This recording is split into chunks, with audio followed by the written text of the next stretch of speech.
The Rolling Stones have a #1 album for the last time with a release comprised of outtakes and old material, reworked, polished up, and ready to hit the charts. Stay tuned for Tattoo You.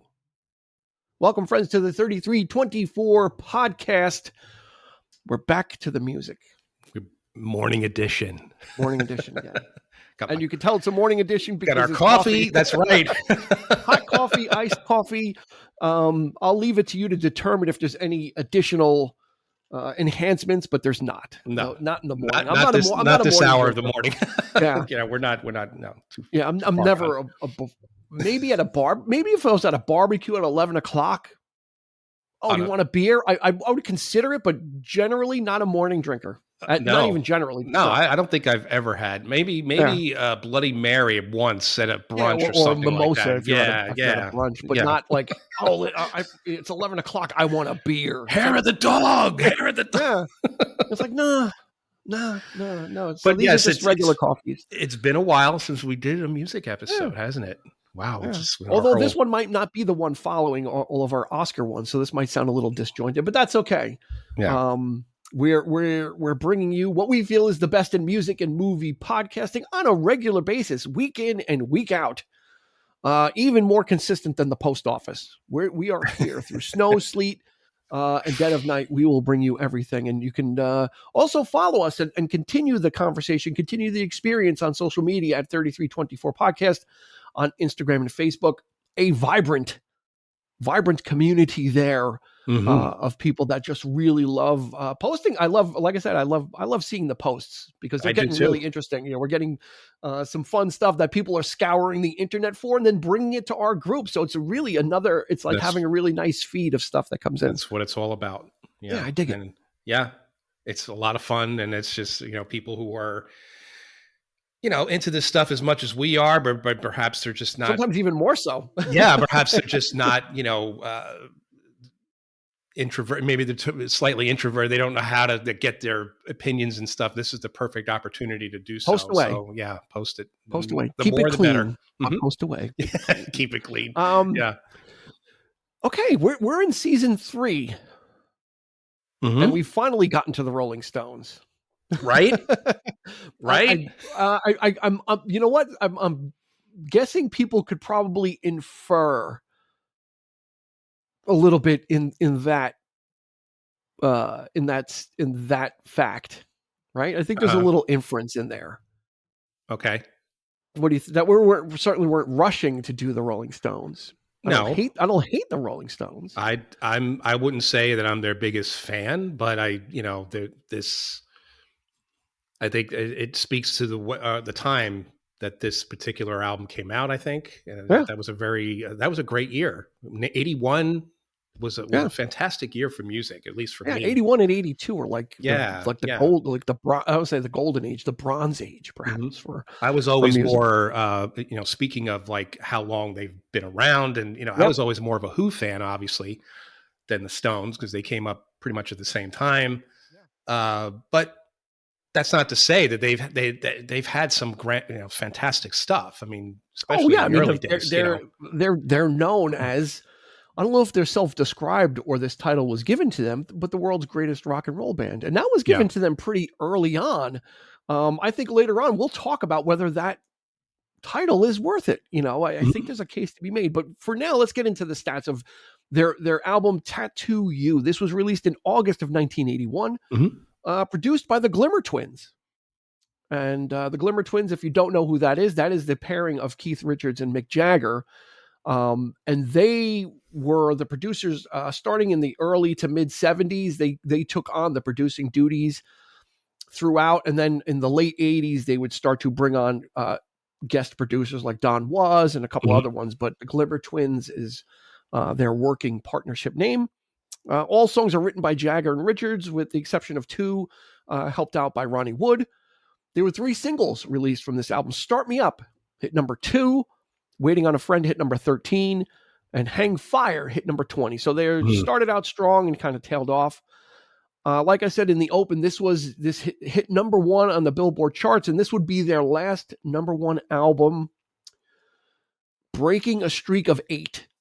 So they had 8 consecutive number one albums. Yeah. And this would be the final one, kind of signaling a change in the Rolling Stones a little bit, and then obviously the change in music. And this went 4 times platinum, so in excess of 4 million copies sold.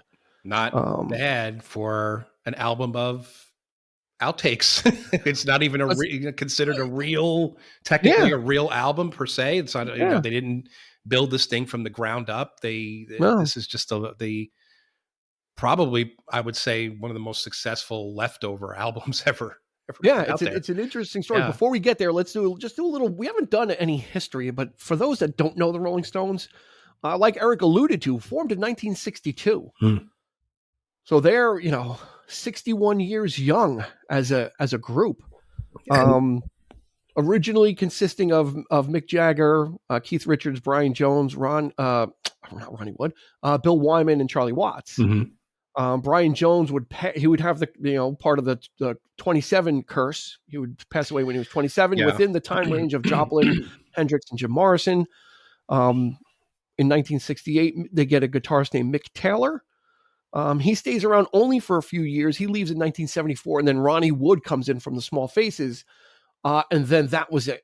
Like from 74 on, you had the Rolling Stones. That was the lineup right there. And that was the lineup. And that's pretty much known as now the classic lineup. Yeah. Usually when you talk about music, people are you a Beatles fan or an Elvis fan? Right? There's usually that camp. Are you Beatles or Elvis? Right? And then once you choose that, or if you choose the Beatles, then the next question is always Beatles or Stones. Yeah. Right. It's like you're one of the, like you either went with the Beatles in the 60s, or you kind of went a little dirtier and greasier with the Stones. To me, that was always the more accurate comparison, or few, whatever you want, rivalry you want to call it. Elvis, to me, I the Beatles adored Elvis Presley. They admired him. So to me, it never felt like I think the comparison was more not rivalry, but musical preference. Is like musical preference, popularity. Are you an Elvis guy, or are you a Beatles guy? And then are you a Beatles fan or are you a Stones fan? Like those were always the two comparisons that you would run into. Yeah, we probably are undeniably Beatles. Yeah, over the Stones. I agree. And the Stones were very much in the Beatles' shadow back in the day. The Beatles were even writing. Yeah, even writing songs for them early on. The Stones would copy album art. Beatles would come out with an album. The Stones' next album would be very similar in album art, in style. So through the 60s, they were very much kind of. They started carving out their own sound, undeniably, but it wasn't until the 70s, probably when the Beatles broke up, that the Stones were probably like finally released. Yeah, I agree. I would agree with that. Yep. Not that they were copying the Beatles. They weren't but there was that influence, and they always seemed to be kind of right behind the Beatles in things like, Sgt. Pepper would come out, and then Her Satanic Majesty's Request would come out, shot by the guy who shot the Sgt. Pepper cover would shoot that, and it's psychedelic and similar. There's all these kind of parallels between the two. Yeah, and most certainly, I mean, the same was true of the members themselves. I mean, they were.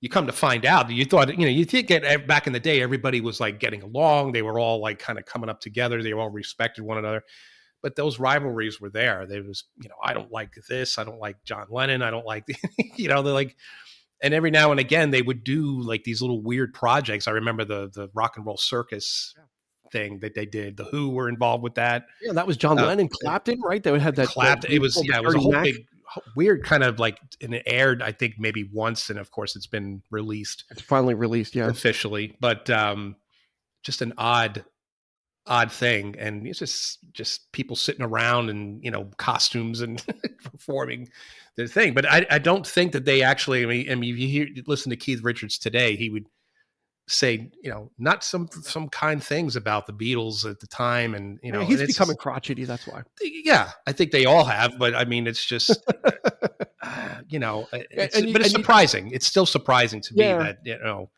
it's a shame, but you know what they say is if there's ever a nuclear war, the only thing left will be cockroaches Cher, and Keith Richards are the only things that are going to survive. Only three things that are eternal. You You know know, what? That's Keith probably Richards true. is a meme that is going to go on forever. In the 70s, the Stones really kind of came into their own, but also heavy drug use. I mean, Mhm. it is surprising to me that there were no, and I'm happy that there were no drug fueled casualties, because these guys were just doing everything and Mhm. anything and being quite prolific. They're putting out like almost an album a year in the 70s. I mean, they're really just they're working, they're partying as hard as they're working. Yeah. They really were known for, in the 70s, they were known, they were always there was always a drug bust, someone getting arrested, someone getting caught with something on them. That was, as much as their music in hand in the 70s was, the Rolling Stones really, really epitomized the excess of the 70s.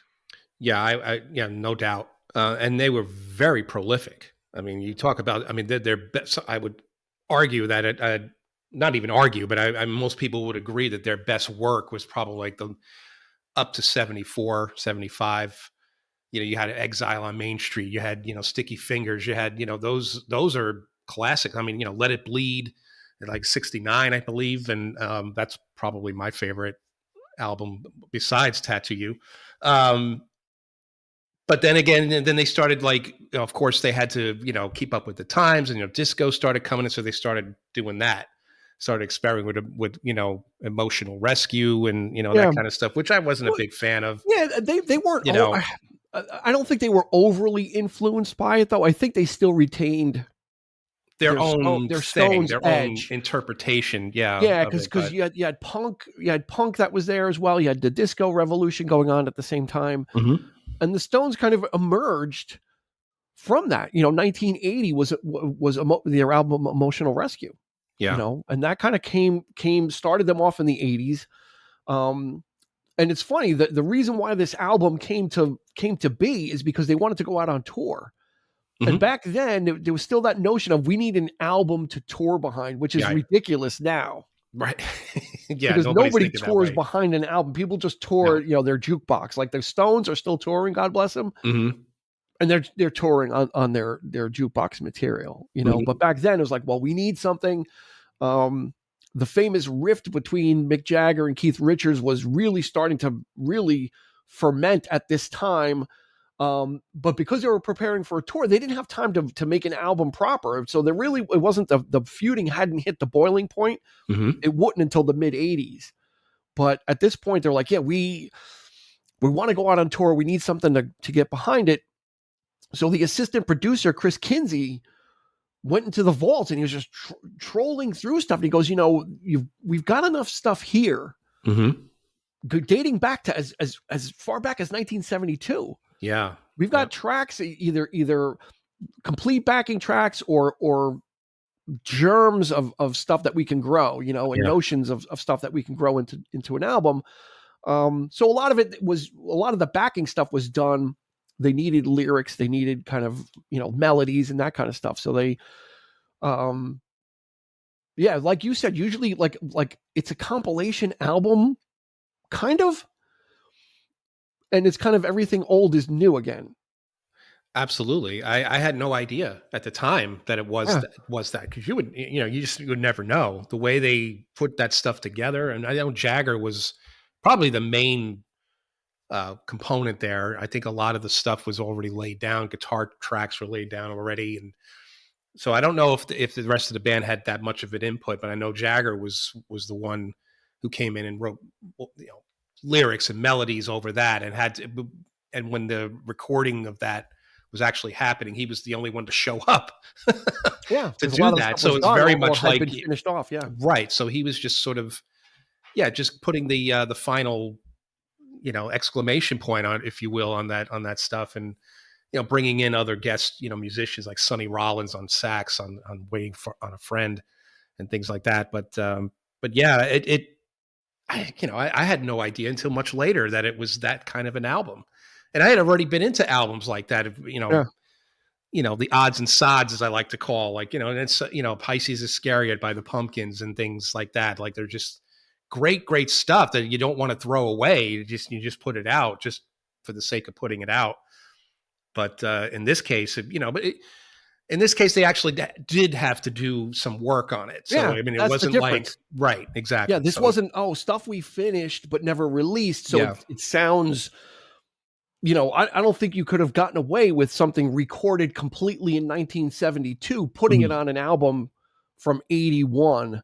Yeah. And that's the beauty of this album is some of the songs have shades of the different eras that they're from, Hmm. but it all kind of blends together, and because the Stones were so consistent throughout the 70s in their sound. They never went into like a prog thing, and they never went into these different Right. for these different fads and genres, that all this material that they retained was easily adapted. It wasn't like they had some weird thing, then they had to like reconfigure it. It's like they had all the skeletons Mhm. of the songs and were able just to bring them forward, and put some lyrics on it, put some little guitar licks or whatever it needed to be polished up, and you've got new material. Yeah, and you could almost, if you really listen and you really dig into it, and you could probably pick apart, if you're a diehard Stones fan and you know every lick, everything that they've done, and you're so immersed in the music, you could argue that this album could be almost like a best of, only in the sound, like you pointed out, Or like a a retrospective. retrospective of Yeah, each of their of them, like yeah, making those subtle changes, and yeah, each song brings something to that, and it's like almost like not a greatest hits, but like a best of kind of thing, of best of feel, and that's yeah, that's unique. That would yeah. be a It is. You've got the song like "Slave," yeah. which is kind of like it's like their it feels like their mid-70s output. It has like that groove, that Mhm. funk that they were kind of doing. The Um, misogynist lyrics yeah, well, yeah, by and had today's standards are not. and it certainly had that feel. So there is some throwbackiness Yeah, yeah, to it, but again, since the Stones were so consistent, it doesn't sound dated. It just sounds like more Rolling Stone stuff that they do. right, yeah, "Start Me Up" was a reggae influenced song, and then you know what, you put that iconic opening riff from Keith Richards on it, and you've got something that kind of yeah, lit the place up. And this album came out in August of 1981. MTV launched in August of 1981. yeah, And yeah. that fucking video was everywhere. You remember "Start Me Up" with Of course. Mick Jagger with the sweatpants, like he looks like a beanpole. He still does. The guy never gained an ounce. I And it was just like remember a really thrown together video. It it was was. really It was slapdash. just a black background Yeah. with them lit, but it was, yeah, and I But just then after that, subsequent videos like "Waiting on a Friend," Neighbors. because they were Yeah. aware, they were kind of on the cusp of understanding what MTV was going to be, is that they then started to tailor music video content for Mhm. viewing. You Yeah. know, "Start Me Up." I think "Jump" from Van Halen is like the spiritual cousin of it, right? It was the same type of, like, they're just like, let's get a camera, let's get a couple of six packs and film what happens. But Yeah. "Start Me Up" was content. When MTV was looking for content, you've got something new from a classic band that they can just play the crap out of, and they did it. Yeah. I mean, That video is yeah, everywhere. a lot of bands just weren't, they didn't have that mindset of we have to create a story Yeah. around our they left that to the directors, to the whatever the concept was, and most of the time those those stories never really made any sense to what No, the it was more like song. art school for the It directors. was exactly, it was to launch their careers as Yeah. filmmakers, right? Yeah. But but I always enjoyed those very, like, very minimal videos of just them performing the song, right? So you get to see the band, you get to see what they Yeah, do. that was always my preference, but rather than Exactly. having an adventure and Right, right. Yeah. Yeah. chase, like "Don't Cry," like from Asia, they're all like Indiana Jones. One's in Egypt, and they're getting zapped, and Oh my goodness. it's Yeah. fun, Yeah. but it was, Yeah. I would have rather seen Asia performing, because that That's was a right. band you didn't really see, but it was got That's art. right. But the Yeah. Stones, yeah, they kept it pretty much. They kept it simple. They played to their strengths, which Hmm. is their iconic image of Mick Jagger. You want to see him strutting around and Yeah. getting out there, and you want to see Keith Richards just kind of really lazily like hitting that Telecaster. You know, they have such great looks and iconic looks that you could just put the camera in front of them and let them.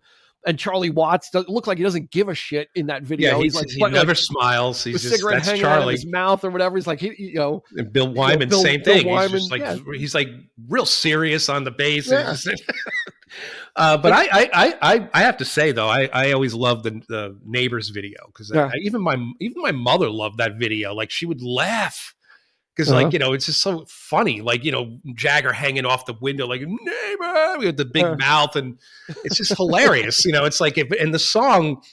When you listen to the song, I just immediately go there, and it just makes me smile. It has that effect now. And of course, yeah, "Waiting on a Friend" is probably my all time favorite Stones song, and that's saying a lot because they've got a lot of great yeah. There's a songs. lot in their But canon of hits. I just love that It's got track the and the groove. It's got a nice groove to it. and the sax, and they're hanging out on the building. And by the way, that building that they filmed, that was the building they took the photo, the famous Physical Graffiti cover was the same building in New York City. From Led Zeppelin. Yeah, from Led Yeah, Zeppelin. So that's where they're iconic sitting on the location. stoop. That's that same building. So in Yeah, it's case got anybody that like doesn't know. cool, like Waiting on a Friend has like that cool Mm-hmm. jazzy sound to it. It's hip. The Stones could go there. Soulful. That was Yeah. one of the things is the Stones are known for that really, that Keith Richards dirty. He's like the original dirty guitarist. From the beginning, the Stones were riff based. You know, Oh yeah. and that was like their thing. And but they were able to kind of adapt that too, and would get blue. They would really get bluesy, and they would really get funky with it too. And they weren't afraid to go there Mm-hmm. and mine some of those genres Well, and incorporate it into the Stones sound. that was the big difference between them and the Beatles at first was they really approached, they came from the blues. Like they was like, that was it. This is what we want to do. And everything kind of just grew from there. But I love that sort of soulful type of stuff. And it's a return to form dating back to those early days of that kind of stuff. That's why this album, I think, kind of stands out because they weren't doing "Miss You." There's no real songs like that on here. It's more of that R&B ish, just great sound that you like you pointed out. It's just very smooth and it just, Yeah, but it's also rock and roll too. You got "Start Me Up," you got "Hang Fire," you got Little TNA "Little TNA" with Keith Richards. yeah, And that was the point of the album. The album is actually split. Side one is a rock side, mm-hmm. and side two is a ballad side. So they really were going. We used to talk a lot about sequencing, and that was their approach here. Is we wanted side one to be like the rockers, and if you Mm-hmm. and once you get past what the heck is Neighbors, right? And that's like the last rave up song that you get. Yeah. That ends side one, and then side two is Worried About You, Tops, Heaven, No Use in Crying. It's a lot mellower, and the pace kind of and the tempo kind of drops down, and it kind of the album kind of mellows out a little bit, So it's kind of an interesting that they were able to do that with their choice of material allowed them to say, well, we've got a group that we want to keep this group of songs together because they're really up tempo, they're rockers, and then we've got this other section of stuff on the second side that's going to kind of mellow out. I think I think there's probably a good sense of knowing what the audience what their fans want as well, because they've already, with albums like Exile and things like that, you really want to go deep, and that's an album that there's really no major hits off that record. There's a lot of stuff, and it's a double album. There's a lot to chew on, and if people love that stuff, then they pretty much know the sequencing. I think speaks to like the people are going to like this. They're going to know this, that they're not going to have a problem with one side being one more mellow song after another and that kind of but and I think it works. I think it does work. It works, absolutely does. Yeah. Yeah, you can kind of get into, especially on that second side, you kind of get into that flow. And two of the songs on that side, Waiting on a Friend and Tops, they date back to 1972. Those are two of the oldest songs. Yeah. And it turns out that they were so old that Mick Taylor who we talked about as the replacement guitarist for Brian Jones, he actually his guitar playing is on those songs, Yeah. and That's he how said, old. Yeah. "You know what? You guys got to pay me. Like if you're going to use it, like he realized or however it came to be, he's like that's my guitar work, and you're Let's. releasing it, so I know. Let's go. You know. you got Yeah. to pay me." And then Well. just a side note is after Mick Taylor left, right, and before Ronnie Wood joined, they're auditioning guitar. Well, they knew they needed another guitarist, Yeah. so they brought in people to play with them, quote unquote. Jeff Beck, a couple of big guitarists at the time, Peter Frampton, but they didn't tell them. And Jeff Beck was like, I didn't know at the time that I was auditioning for the Rolling Stones. I thought they just asked me to come in and play. When meanwhile the Stones were actually auditioning these people with in their mind of we need another guitarist, but these guys were just coming in not knowing this was an audition. It was just like, yeah, let's play, let's do this, come play on the record or whatever. So they had people playing on records that were actually covertly being auditioned until Ronnie Wood I think was hired. It wouldn't have, I don't think it would have worked with somebody like Jeff Beck, who is more of a lead. He's an experimentalist. He's like, there's no, that the Stones music doesn't require that, It doesn't require technical solos. It's not like you pointed out. There's not a whole hell of a lot of lead guitar soloing and like long extent. It's like more rhythm. It's all rhythm. Yeah, it's more that blues-based kind of soloing. That's and right. Ronnie Wood would kind of handle that when they brought him in. And oddly enough, Ronnie Wood was hired as an employee of the Stones. He was not made a member until like the 90s, I think maybe 1990 or something. So he was like, that's interesting. Kind of an employee of the Rolling Stones. And then finally, I think in 90 or somewhere in the 90s, he was made a member of the Rolling Stones International or whatever the company was. So he became, so it took what 74 took 16 years to prove that you're going to be a long-term. That's interesting. A long-term employee that, Wow. Well, it's like the bass when Bill Wyman left, so they replaced him with Daryl Jones from he was but not as an official member. But exactly, like after that, it was just kind of like we'll get people. Yeah, but there are no more There are no more members. Just like the Who, there's no more members of the Who. It's whoever whatever's left. But then they've got the backing musicians. I never knew that about Ronnie Wood. That kind of sucks when you think about it. Well, he was getting paid good, right? Yeah, I'm sure, but still, but he was an employee of the Stones.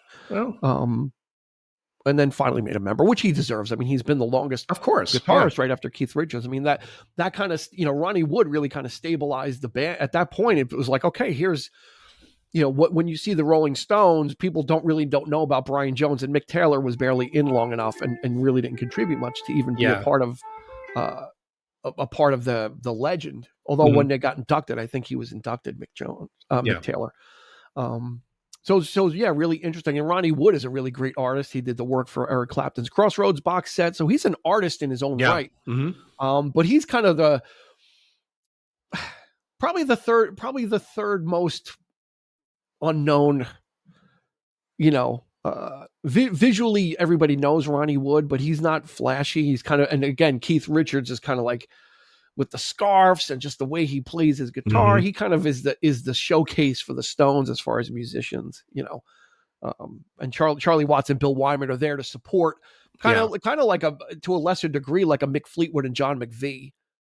Yeah. Although Mick Fleetwood can be very flashy, Charlie Watts is a great pocket drummer, and the Stones don't require that kind of drumming. Stones never required big kit drumming like the Who. He was, or like Zeppelin, like any of their other counterparts. The interesting part about the Stones is the setup was very basic. Yeah, it worked. It most definitely. A lot of drummers admire the hell out of Charlie Watts for doing that for so long. The steadfast beat, the whole. It's just so understated, but effective at the same time. That was his thing. That was not a He's not a distracting drummer. He's there to kind of provide, almost probably closer to a Ringo. Yeah, probably closer to Ringo Starr in meaning in what his role is. I would argue that he was tighter than Ringo in his playing.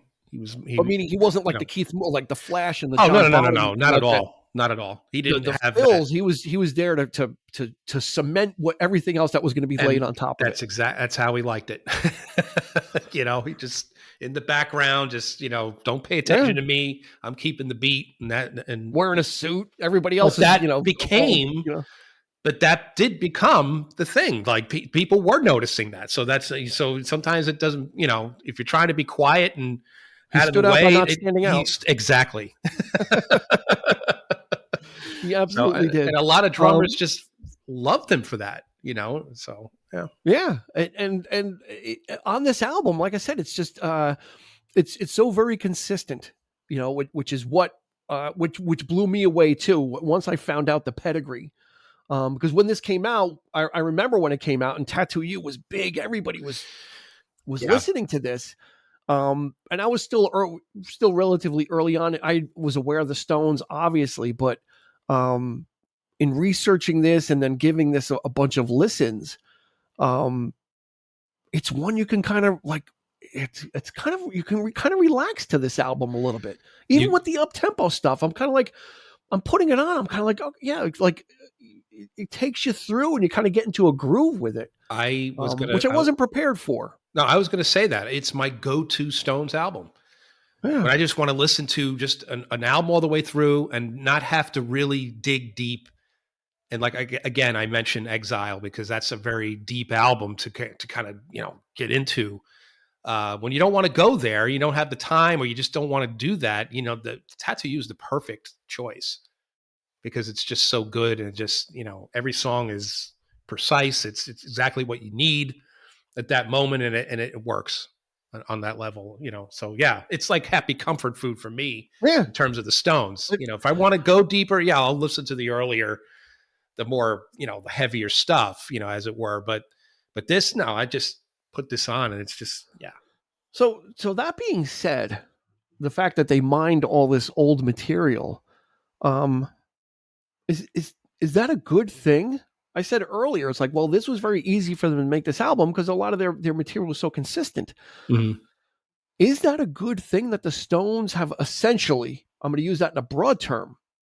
That the Stones have essentially never changed. I mean, if you look at Zeppelin, they had a much shorter span, Yeah. or the Beatles, or any other band. If you look at let's look at Zeppelin. By the time they got to their last album, they were sounding vastly different, and you saw there was a Hmm. direction that they were heading into. Hmm. But it was still firmly Led Zeppelin. You can't really like the Stones.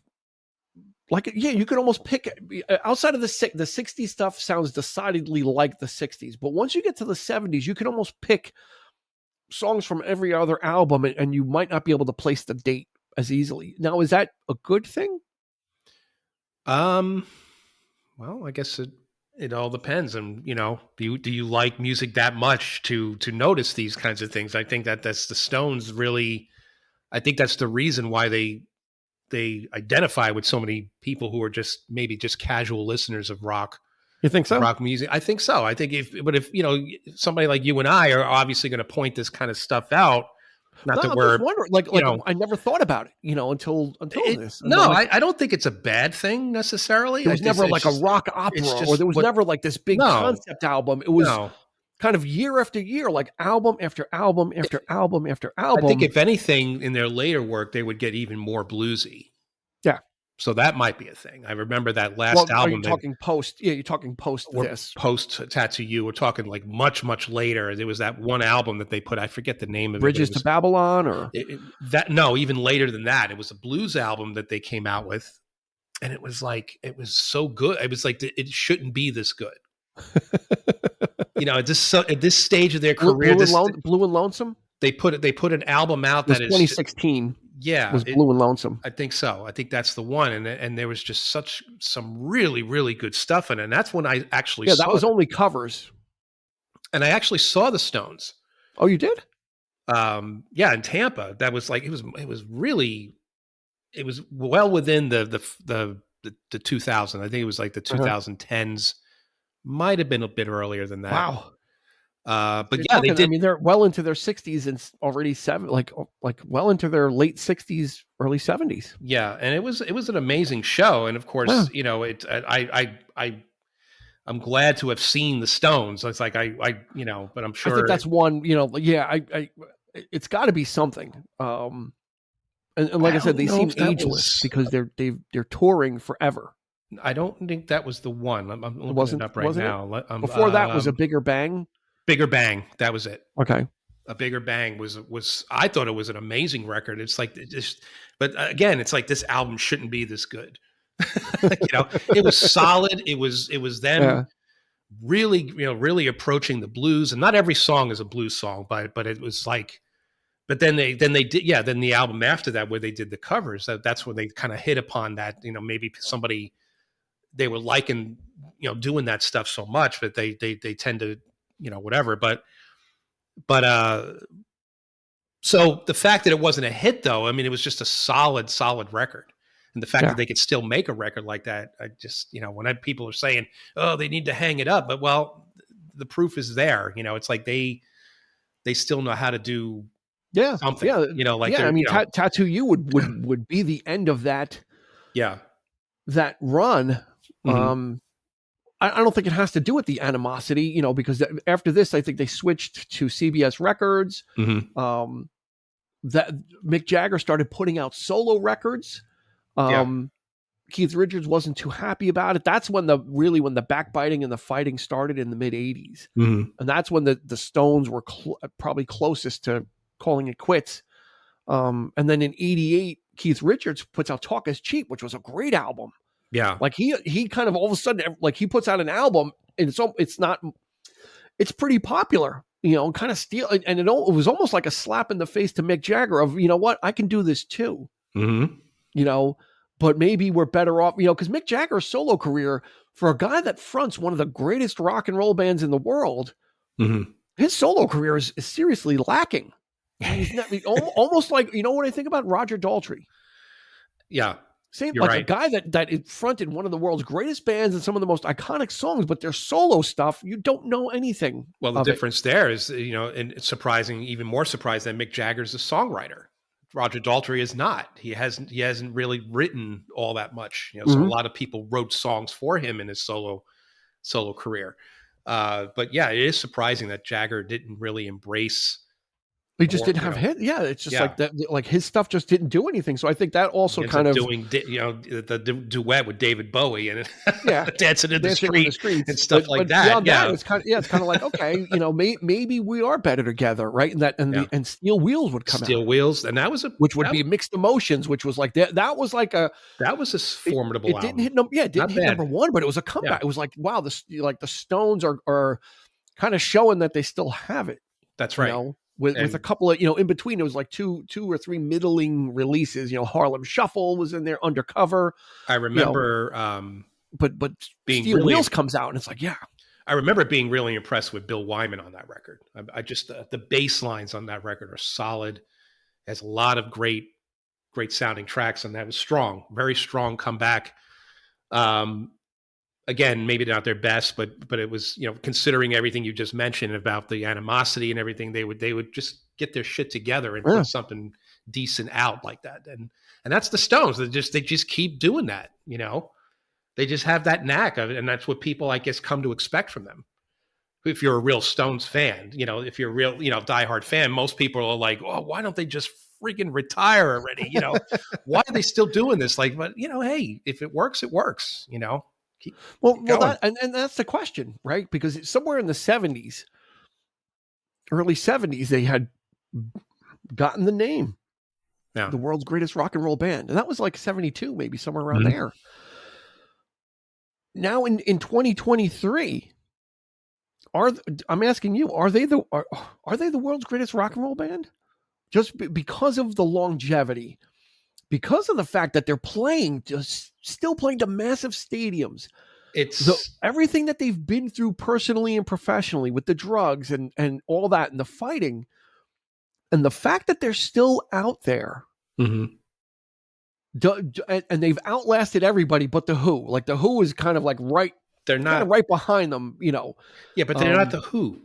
they're not the Who, but the Stones You aren't know. the. I mean, you can say the Stones aren't the Stones, but as in form and function, it's the Who. You're going out to see the Who. You're going out to see the main, Well, for the most part, though, I mean, the two main members performing. yeah. Well, we Ha- ha- lost. ha- We lost Charlie. We lost. So and so Bill Wyman, it's yeah. So you know but have they now earned it? They may I have think been so. crowned as such in 72, but You in could 2023, have they done it by just outlasting, right? And just having that well, I staying mean, and power. that's the default factor, I guess, that would come into that. I mean, it would have to be, right? I mean, it's just, there's no other band quite like them doing it as much, you know, like I said, I mean, you got all these acts out there that are just playing the greatest hits. They're still picking songs and writing new material. I don't know if Mhm. they've done anything lately, but I think No, I 2016 was the last studio album. Was the that covers album. but I heard that they were working on something. I Yeah, think I heard rumblings of that, and I know they're going back out on tour. And I just, yeah, I would say yeah. so. I would have, Yeah. I think I would probably have to make I think so too. that I think you'd that's have to that concede that that statement. Yeah, you know, if Elton John was in a band, maybe he would lay claim too for that long. Like honestly, for like the longevity, like yeah. it's the staying power of the Stones. But that's You my know, point. But you need to, like, we're always saying we're big advocates for artists who, just because you're getting older doesn't mean you stop writing, you stop making new music. You and I are both big advocates for that. Yep. We love that. But people like Billy Joel just hung it up. Yeah. They're like, there's nothing more to say. And yet he's doing residencies at Madison Square Garden. He's still out there performing, and he just refuses to get back in there. And just because what's a lot of that, the attitude of that is like, it's kind of a shame, really, when you think about it. A lot of artists are like, what's the point of going back in the studio? Nobody's listening to albums anymore. It makes me sad to hear people say that, but it's probably true. The way people are digesting music today is so different. but at least But he's going out there and yeah, giving what he's giving and giving it his all, right? absolutely. No, So no there doubt are about some that. artists that are out there that are going like they're going on tours, but they're like lackluster or and the Stones are. Mick Jagger is still putting it all on the table. He is not uh, just standing behind a microphone because he can't walk or he is Right. not letting his anything stop him. That's right. And I think based on that, and I think based on the trials and tribulations of the personnel and the fighting, Yeah. the drug abuse, the massive drug abuse in the Yeah. 70s of coming through that and still being able to do this and do it to stadiums. It's not like the Stones are on like the small theater tour. That's right. Um, Yeah. Yeah. they, I think, yeah, I think the staying power. I think they have proved that they could be the world's greatest rock and roll band. Hmm. Like I Maybe. think they proved like this is you can have all these things happen to you and weather them and still come out on the other side. Like Yeah. that might be the lesson in Yeah. that And it's a great one. It is is a that great. It's a great. It is a great and Keith lesson. Richards is probably going to live another 100 years anyway. So it's like Well, it's like that. What was it? Almost Famous. There's that line with Jimmy Fallon. He's playing they bring in the producer, and he's like, if you think then and this is supposed to be 1973, right? yeah, So if you think that Mick Jagger is going to be doing that well into his 70s, you're sadly mistaken. But here we are. Like yeah, it's that a was probably joke. written, yeah, It's a as running a joke, of course, but it's yeah, like, but that's but it's true. but it's so true. Yeah, and It's it's true, great. and Why not? yeah, I mean, I'll pay to see them again if I had the opportunity, if it was affordable. and especially you for know, something that at the yeah. time in 1962, Hmm. rock and roll was still a fad. It was still subversive, right? It was Mm. still very much like, punks and rebels are listening to this kind of stuff. Is it going to last? It's not going Um, to last. People are yeah, like, yeah, already. I'll do this as a Right, lark, right. and 61 years later, Hmm. um, they're still doing it Yeah, as a career, and they're probably richer than they ever were. So I think that, yeah, I think that for something that started off as, all these guys seem to be, tell me if I'm wrong. Whenever I read biographies of English groups from the 60s, yeah, it always seems like they were always in art school. yeah, yeah. All You're these right. people like Peter Gates, like all these people were in art They school came from and they like left art art school. school to put a band together. Like I never read anybody that And was what is art school? working a job in a grocery store. It was like they were all in art Well, what school. that's my question. What is art school? Like I don't know. they went to is it legit like art? Like they were Like like design or artists, something? Yeah, like I don't think it'd design. be I mean, a architect yeah, I or don't what it was, know. but all these English artists in the 60s were all in art The school, and they're Who, all childhood Clapton, friends right? from art school, and they got together. I know That's right. somebody from art school that can play the drums, Yeah, yeah. right? It was all Yeah, art school either stuff. that or they. Well, some of them maybe did some like hard labor. They're working with their dads or something like that. But then their dads were working their asses off to put them through art school, Yeah. and then some of them would just dumb their nose up at it, just say, Yeah, "I don't just you want to do go this." to art school, but they still have a band But on the then they side or found something the like that. Yeah. guitar, and then they Yeah. found their thing, and Yeah, they, that always off they seems to went. be it's almost like a meme. It's almost like a myth or a Yeah. meme of like the English all these English people were in art school and Yep. unless that's what they called school. Maybe. I don't know, but Well, yeah, it's. I guess they're radically different over there, but it's yeah. just. But art school. I guess, yeah, graphic design. I think, or Wasn't finger painting. you're. But who knows? Maybe it was. I don't know.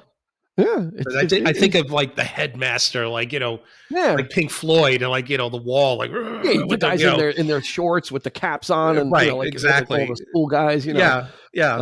I don't know. It's just seemed like a thing. I don't know how it just But that's because I the thing. remember I don't. I know Jagger. I believe Jagger was in art school. But I Like can't picture any one of these guys sitting in a classroom though. Can you? I mean, like yeah. it's just bizarre. It is. It But they really were all is. clean cut, back then. Yeah. Well, yeah.